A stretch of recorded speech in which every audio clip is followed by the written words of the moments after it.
Eto breaking news mga boss. So kahapon nga lang Hunyo 8 araw ng Lunes ay biglang pumasok si John Riel Casimero sa top 3 ng BoxRec Super Bantamweight World Ranking category. Pero ngayong araw mga boss inalis na si Casimero at inilipat ito sa featherweight. Number 1 dyan si Rafael Espinosa ang may hawak ng WBO. Number 2 si Brandon Figueroa ang may hawak ng WBA. Number 3 si Bruce Currington ang may hawak ng WBC at inilagay nga po dyan si Casimero sa number 4. So nangangahulugan lamang ito na sa featherweight ang tatahaking rota ni Casimero at hindi sa super bantamweight. Ang abangan po natin dyan kapag nag-update ang sanctioning world rankings. Tingnan natin kung saan papasok si Casimero, kung sa IBF ba, WBA, WBC. O sa WBO, tiyak rerekta yan si Casimero sa top 10 world rankings, alin man dyan sa apat mga boss. Samantala, John Riel Casimero at Kuyang Joseph Rivera of PSYT Channel. Pinaulanan ng PI yung sinabi nilang Ed Talino daw. So kayo na bahala dyan mga boss.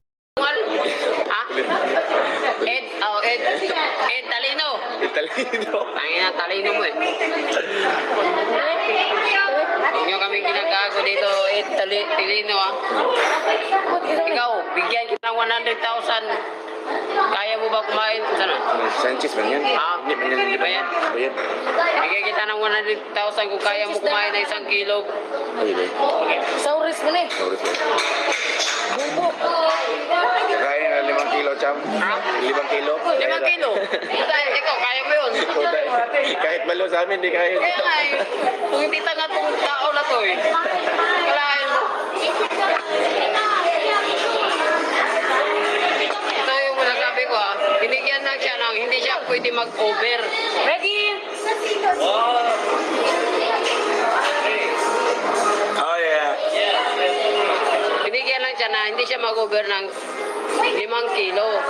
Pero kaya yun. Kasi Cham, ito. timbangan ngayon. Tapos pagka alas 8, ilang bisis ka ba kumakain sa ano, di ba? Tapos timbangan namin, 12. Oh. Hindi, ang ayaw ko kasi yung grupo tayo, tapos sasabihin niya na, ang ayaw ko, wala naman kung pakialam ko na sabihin niya sa'yo eh. Ang pakialam ko, yung sinasabi niya na si Kuya Luz daw ay hindi bagay sa team na to at sa'yo para maging Cham, isa na Cham. Yun ang ayaw ko eh. To at sa'yo para maging Isa na Cham. Yun ang ayaw ko eh.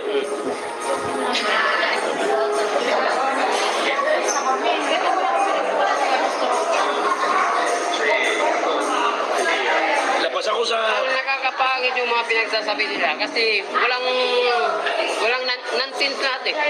Hindi, hindi mga totoong mga pinagsasabi. Hindi tugma. Ako sa kanya, para may views siya, kainin niya, sinukan niya. Oo. Yung mga tao mga ganyan, walang mga Grabe to. Oo, ikaw, sat-sat at saka Talino. Talino. Kainin mo, Okay na. suka mo. Talino. Bunga ka pa nga naman. Ba't hindi ito gumawa ng pangalan? Talino. Wala yung respeto ko sa iyo. Ako, nakakano ako sa mga matatanda eh. Pero sa naririnig ko ng mga pinagsasabi mo, At saka isa pang inakayaayawan ko, yung grupo natin, hindi niya alam kung anong ginagawa natin. So, paano mo sabihin na may mali sa ginagawa natin? exactly. Tarantado, minuto. Mapapamura tayo dito ng matanda na to eh. Kumbaga, nag-aaral ka sa bahay, nag-aaral ka. Nagpapasa ka ng test mo. Hindi ka pa nakakaroon ng test eh, sinadjudge ka na, hindi ka papasa. Di ba ganun yun eh? Ikaw, Ed Tolentino ah. Ano ba kasi? Ako, hindi, kumpleto kami. Yung wala lang sa amin yung litsi plant mo. Wala kami niyan. Sari-sari po tayo, meron kami. Pero yung litsi plant mo, wala kami niyan. Utang na mo. Kainin mo yung litsi plant mo. Yun, foul talaga yun eh. Foul yung word na leche plan. Yung litchi plant mo, wala kami niyan. Sabihin natin Pero na, lahat ng putahe meron kami. Yung litchi plant mo lang, wala kami niyan. ang ibig sabihin siguro, siyempre, as an attorney, tingin ko you are educated person and you should use the right word. Exactly. Tama. Kung magsasalita ka para ano ng mga tao, Respetuhin ka. pakinggan ka, marespeto ka, yung mga totoong nakikita mo sa tao. Yung wag mong sa kaingitan mo lang. Alam mo ba yung kaingitan ng tao nakakabubo yan? Okay, ang tanong ko muna sa'yo, ano bang galit niya sa'yo? Muna. Inggit. Yun lang? O nagpapansin para maano sa social media. O ngayon, pinapansin kita. Ha? Talino ka?